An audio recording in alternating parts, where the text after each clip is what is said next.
Katika habari ambazo zinahusu mataifa, ni kashfa kubwa ya biashara ya silaha imeibuka, ikihusisha kampuni ya silaha ya serikali ya Ukraine, yaani Progress, na duka dogo la kuuza silaha huko Arizona, Marekani, linaloitwa OTL Firearms.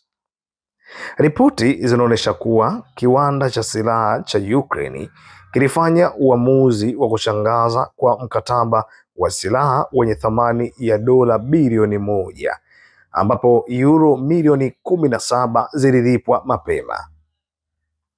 Progress ilihamisha euro milioni 17 sawa na takriban dola milioni 18 kwa OTL Firearms, duka dogo ambalo halina uwezo wa kusambaza mamilioni ya risasi zinazohitajika katika mkataba huo wa mabilioni.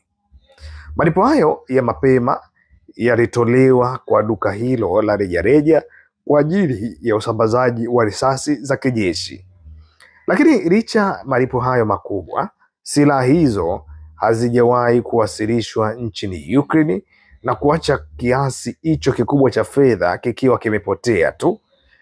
Kufuatia mzozo huu, hatua za kisheria zilichukuliwa nchini Marekani, ambapo mahakama ya Marekani imeamuru OTL Firearms kulazimika kurudisha pesa hizo ambazo zilichukuliwa kutoka kiwanda cha serikali ya Ukraine.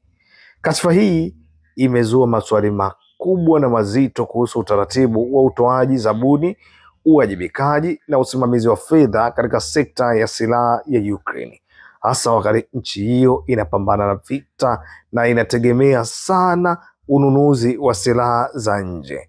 Bwana, hivi sasa mgogoro wa Ukraine dhidi ya Urusi nadhani unawachanganya kila mmoja, kwa sababu kila mmoja anajitumia njia mbalimbali ili kuhakikisha raia wake na hata maeneo yao yanaendelea kuwa salama bila kushambuliwa, jambo ambalo linawafanya hata waingie katika mikataba feki na hivyo kuweza kutapeliwa. Lakini sijajua kama OTL inaweza kurudisha hii pesa au ndio ikawa wakati mgumu na kukimbia moja kwa moja.